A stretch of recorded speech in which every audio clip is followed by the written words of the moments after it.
Assalamualaikum warahmatullahi wabarakatuh. Bismillahirrahmanirrahim. Alhamdulillahirabbil alamin wa bihi nasta'in wa ala umuri dunya waddin. Asyhadu an la ilaha illallah wahdahu la syarika lah wa asyhadu anna abduhu wa rasuluhu ya nabiyya wa rasuluh. Amma ba'du. Yang pertama, mari kita panjatkan puja dan syukur kita kepada Allah yang Maha Ghafur yang memberikan kita umur panjang. Shalawat serta salam semoga selalu tercurah limpahkan kepada Nabi kita, Rasul kita Nabi Muhammad yang terhormat, kepada Majelis Taklim Al-Kautsar, dan yang terhormat kepada Ibu Hajah Umayyah, Ibu Hajah Umayyah. Baik, dulunya saya di sini, saya ingin memberikan sedikit pengetahuan, bukan ceramah, karena kalau ceramah kayaknya saya belum bisa, karena saya masih tahap pembelajaran. Jadi saya hanya ingin menyampaikan sedikit dengan pengetahuan saya, yaitu tentang iri hati. Ibu-ibu ada yang tahu nggak iri hati dalam bahasa Arabnya apa? Iri hati dalam bahasa Arabnya adalah hasad.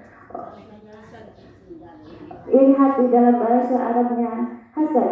Orang yang hasad biasanya disebut dengan hasyim. Wa min syarril hasidin idza hasad. Takutlah kamu berbuat hasad. Fa'inal hasada, sesungguhnya penyakit hasad, ia kulul hasadan, memakan amal-amal kebaikanmu. Kama takurun nar, sebagaimana api membakar kayu bakar, susah-susah mengumpulkan api, susah-susah mengumpulkan kayu di gurun pasir. 5 menit kemudian datanglah api membakar kayu bakar. 5 menit kemudian kayu bakar yang terbakar itu menjadi arang. 5 menit kemudian arang berubah dihembuskan oleh angin menjadi debu. 5 menit kemudian debu dihembuskan oleh angin menjadi debu yang tak terhingga, yaitu debu dihembuskan dan hilang, yang hilang dan tak bermakna. Yang hilang tak bermakna ini yaitu kayu ini sudah susah-susah dikumpulkan, ketika mau digunakan hilang dan tidak bermakna. Nabi pun berkata, wahai umatku, janganlah kau hasad, nanti pahala sholatmu akan hilang. Dan Nabi pun berkata, wahai umatku, janganlah kau hasad, nanti pahala pengajianmu akan hilang. Lalu ibu-ibu ada yang tahu gak sih ada berapa penyakit iri hati?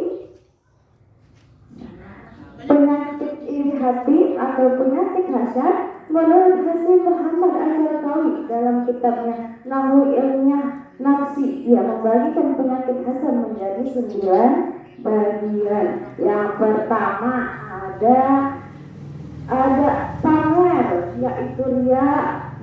Yang kedua marah. Yang ketiga lalai dan lupa. Yang keempat adalah was-was. Yang kelima adalah frustasi. Yang keenam rakus. Yang ketujuh terpedaya. Yang kedelapan sombong. Dan yang kesembilan dengki dan iri hati. Nah, ada yang tahu marah itu sebenarnya kayak gimana sih? Marah itu ya Bu ya, jikalau Allah titipkan marah itu ya Bu ya.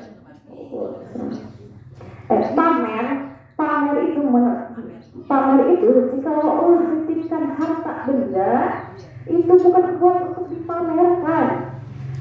Jangan bangga dengan titipan. Yang punya harta itu Allah, dititipkan kepada kami, kepada hambanya, agar bisa beribadah kepada Allah.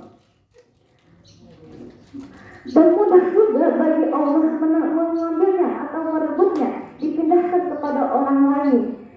Berkata Allah, kamu aja deh yang sedekah, kamu aja deh yang beramal. Kadang ada orang yang suka sekali dengan pamer harta benda, pamer OOTD-nya, iya, pamer OOTD-nya 1 juta, pamer uangnya 1,5 miliar, pamer bajunya. Iya, sebenarnya yang itu harusnya malu nanti ketika di akhirat dia akan ditanya uang itu sudah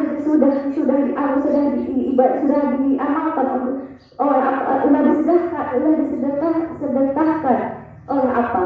Kalau hanya untuk koyak-koyak semata, kalau untuk semua koyak-koyak untuk di dunia, nanti apa yang akan diamalkan ketika di akhirat? Yang kedua adalah marah. Tahu Bu, apa itu marah? Marah itu kalau lihat anak kecil yang suka hujan-hujanan, biasanya ibu-ibunya marah itu. Iya. Ya, jika Anda marah kepada seseorang, ambillah langkah menahan amarah, yaitu perbanyak istighfar. Astagfirullahaladzim. Jika kita akan diberi kemampuan menahan amarah, jika kita sudah diberi kemampuan menahan amalan, perbanyak istighfar, maka kita akan diberikan kemampuan menahan amarah. Yang ketiga yaitu lalai dan lupa. Menurut Ibnu Qayyim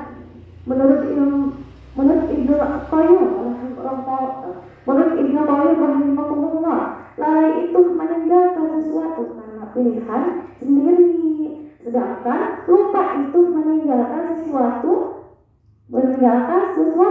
kesengajaan. Jadi kalau lalai itu bukan karena kita lupa, tapi karena kita sengaja. Nah, sedangkan kalau lupa itu tanpa sepengetahuan kita. Nah, gitu. Yang keempat adalah was-was atau kegelisahan. Ada yang pernah kegelisahan, ada yang pernah was-was. Saya sendiri pun sering ya, Bu ya. Kegelisahan yang tidak wajar yaitu sedikit gelisah, sedikit penasaran, sehingga yang keluar dari situ adalah pertanyaan yang tidak wajar. Bagaimana caranya mampu mengamalkan was-was? Ya Anda tidak bisa melawannya, dan saya juga tidak bisa, dan saya juga tidak boleh menuruti kemauan, dan saya tidak bisa menuruti. Lalu bagaimana caranya? Yaitu dengan bagaimana saya bisa mengalihkan ketika saya was-was, ketika saya terlalu banyak pikiran, bagaimana caranya saya bisa mengalihkan kewaswasan itu, kewaspadaan itu. Yang kelima adalah frustasi, yaitu perasaan jengkel, kecewa, marah, dan putus asa. Iya. Yang keenam adalah rakus dan si tamak itu tidak pernah bersyukur atas karunia Allah. Maka digambarkannya oleh baginda Nabi, kalau seandainya orang yang rakus diberikan 1 limbah emas, maka dia akan meminta 2 lembah yang lainnya. Sudah diberikan limbah emas yang 1, minta limbah emas yang kedua. 1 limbah emas itu menurutnya tidak puas, makanya ia meminta limbah yang kedua. Yang ketujuh yaitu sombong. Jangan sombong kalau di atas, jangan sombong kalau kaya, jangan sombong kalau punya jabatan. Terus itu mah buat di dunia, tidak ada untuk di akhirat. Kalau kau hebat, sesungguhnya yang menaikkan itu siapa? Yang menaikkan menjadi jabatan yaitu sesungguhnya Allah. Semuanya itu titipan dari Allah. La yazilu mawalai. Siapa yang dinaikkan oleh Allah, maka tidak ada yang bisa menjatuhkannya ke bawah kecuali atas kehendak Allah. yang ke-8 dan yang ke-9 yaitu terpedaya dan terpedaya dengki dan iri hati. Nah, mungkin ya Bu ya, pembahasan saya ini cukup singkat. Setidaknya itu yang saya dapat pahami, karena sebenarnya ini bukan ceramah seperti Ibu Ustazah, karena saya masih pembelajaran. Mungkin itu saja ya, mungkin itu saja ceramah dari saya. Kurang dan lebihnya mohon dimaafkan. Wabillahi taufiq wal hidayah. Wassalamualaikum warahmatullahi wabarakatuh.